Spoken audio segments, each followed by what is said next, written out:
Hey guys. Yes, your girl went back to black. Who knows, I might have a different color next time you guys see me. Just playing, I'm gonna stay black for a while. Need to get my hair back to being healthy because color can damage your hair after a while. But it's ain't about hair care. So I made this video for you guys due to you guys still have questions about what does the Anesthesia Tech actually do. So I'm going to basically answer those questions because I feel like some questions you just can't respond back with a text or typing it up. So I'd rather just do a response video. Excuse me real quick, guys. So the question was asked, one question was asked about, do you need an associate or a bachelor's degree? The answer to that is no. We have high schoolers that do work with us, some that already graduated as well. And they, of course, don't have a degree yet except for their high school diploma. So you don't need an advanced degree just to be an anesthesia tech. Now, if you want to work as an anesthesia nurse or a surgeon, yes, you do need to have a bachelor's, master's, PhD as well too. So with that being said, no, you don't need associate or bachelor's. Who is that? Come in. I don't know which child that was.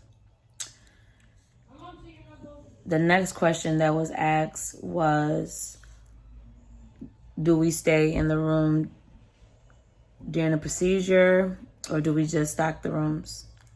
And the answer to that is yes to both. So basically, Anesthesia Tech, we do the stocking,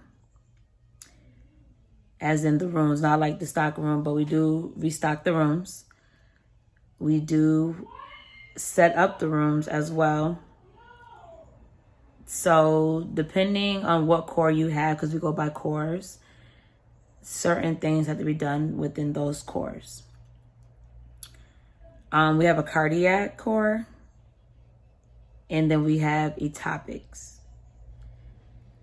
And with cardiac you have to do more with, let me see, how can I really explain cardiac? I'm so sorry guys, give me a minute. Because when I did cardiac, I actually enjoyed doing cardiac. The only thing is you have to make sure you deal with some of the attendants' ways of how they want their rooms set up or certain equipment they like to use. Because there could be certain attendings that can be kind of rude. And if you don't know their way of their setups, it can be kind of difficult on you because everything falls back on you because you should already know what they want. Even though you don't, because once again, you may not know all the surgeons there because you don't always work with cardiac. You might work all the other cores, but cardiac might be a core that you get after you learn it, and then you have like a week on yourself, but you still don't know the surgeon and how they like, or attending, I'm sorry, and how they like to have their room set up. So that's one thing about cardiac. You have to know what the attendant likes in their room. Another thing with cardiac, where I'm at my job, sometimes they might switch the room on you, and you might go into the other room that was already set up for a regular procedure, and you have to now set up as a cardiac room. And sometimes you might not be able to get all the equipment that they are asking for at that moment because it was like a last minute changeover or a last minute add-on case. So that's another thing about cardiac, is they can switch the rooms at the last minute.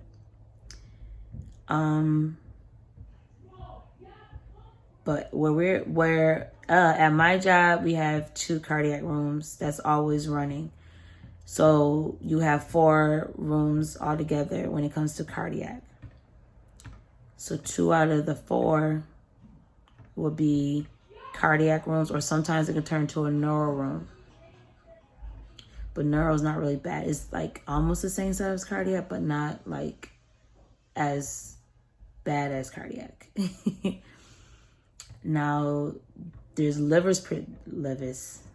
procedures that will be done, but livers come out of nowhere. Like, they're not scheduled. So understand that like cardiac is scheduled, but liver is not, because you never know when liver will come. It can be like a month from now and then liver will finally come. Now with liver, we do be in the room majority of the time when it comes to the livers, because we have to run ABGs, arterial blood gas. And with livers, we have to sometimes send blood off to labs. We have to draw the blood up out of the A line. We do it on our own because we have to always go back and forth out of the room to get the blood gas read, or we have to send results off to the lab. So we do be in the room with them, and we have to actually like be in the area where they're doing the procedure on the patient. And once again, like I said, we have to draw the blood in a syringe, and we have to put it inside of those tube things. So we are actually involved in that when it comes to livers. And we have to stand in the rooms, both cardiac and liver, and stand by the ultrasound and adjust it for the surgeon. Hold on real quick, guys. That was the youngest. He wanted one of my apple slices. You know those apple slices with the caramel? It's like the sweet caramel and apples. Oh my gosh. I don't know why I'm addicted to those all of a sudden. But I had went to the store and got those. I bought like a box of like 5, I think they come in a pack. All of a sudden the kids like it now. So now everybody wants to eat them, so I have to go back to the store and get more after we come from the gym. Because I signed my family up for the Y. So Cam and the boys will go out there like when I work the evening shift. Because now I work evening instead of days now, guys. I forgot to tell you this. Of course, I didn't tell you this because, once again, I wasn't on for a minute. So the girls work in the evening shift, but my schedule will be switched back. Not switched back, but switched to a different schedule. I will be working Thursday, Friday, and Sundays. But you know me, I'm always picking up overtime. So I will catch up on what's been going on at the job. Other than that, back to what we've been talking about. So with liver and cardiac, we have to stand by when it comes to the procedure, because we have to control the ultrasound, because we have to make sure that the whatever they're doing, like in the neck area, they need us to adjust the picture for them, like to make it clearer, more dead, you know, things like that. But we can't touch the sterile field. So there will be like a sleeve on the ultrasound. It's like a plastic covering that covers the whole ultrasound, so it won't touch the sterile field over the patient. And we have to actually wait there until they said, okay, we're done. And we have to pull it a certain way so that we won't touch the sterile field, and then take away the ultrasound. In liver cases, we have to have the ultrasound, the Belmont, cell saver, because some rooms don't have a cell saver, and we have to spin the cell saver. And for some reason, I had to still learn to spin the cell saver. It's not even about the cell saver. It's all about the setup. Because spinning is easy. It's just the setup alone for liver is a lot versus cardiac. Cardiac, you just need a T-probe machine. You got to set the swan, make a triple transducer, and then you have to have the sterile field ready for the doctor, surgeon, attending, whoever. And then when they come when they ready to like do all that, you have to get them gowned up. Like they will put the gown on first, but you have to like attach the top part for them, and then you tie them at the waist, and then they will hand you a card to hold on to, and they spin around and they tie the other side for themselves. But you can't touch them, of course. And then we have to open up the mat kit. It's a mat kit that they use. Like I said, I will show you guys the setup when I'm at work so you understand what I'm talking about. But it's like a mat kit. And then that's where the sterile field is inside. So we had to set that up for them. And then they will basically go from there. And then we had to open other packages for them. But we can't touch the sterile field. And with me being so short, I have to like raise my arm all the way high so that I don't touch the sterile field. And then we got to get like a 10cc syringe and squirt like the noradrenaline into like this little hole that's inside of the packaging. But like I said, I'll show you guys all that at the job. Now for liver setup, is almost a setup like cardiac, but there's some things that we don't have to like actually do for them. But we still gotta gown them and all that other stuff. And with certain attendants, you gotta make sure you ask them what size glove they wear and what size gown they wear, because some of them can't fit the certain things that we set up for them. And then with liver, no, cardiac doesn't need the Belmont, or they don't need the Cell Saver or the level 1. But with liver, I think they need a level 1. Yeah, they need a level 1 for liver. And with liver, we do not put in lactate ringers or LRs. We have to make sure that the whole room is stocked with plasma lights. And that's that. That's it. That's all they use. Etopics is another core that I dislike the most. I'm sorry to say.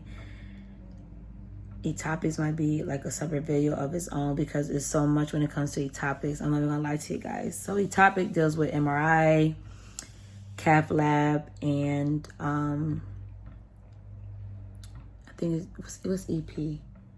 I think EP is Etopics. Yeah, Etopics and cath lab and MRI.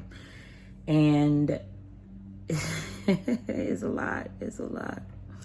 So with Etopics, we gotta move machines in and out of rooms all day. We have to set up for the next day. It's a lot up and down because they don't have stock rooms in Etopics. So we have to go back down where the actual anesthesia is located in the basement. And there's a lot of up and down. Like I barely get to see a lunch break when you work in Etopics because they always got cases that just need something. Or sometimes at the last minute, they might open up another room because they have like a add-on case, and your day would be beep. So Etopics alone is like a separate video of its own because it's best to like show you guys than tell you. So I'm going to make a separate video on Etopics as well. So yeah. But I hope that answers some of you guys' questions. If you have any more questions about anesthesia and tech-wise, I'm here for you guys. If you guys want me to do videos on something else, just let me know. To my new subbies, I've seen the notifications. Thank you guys for subscribing to my channel.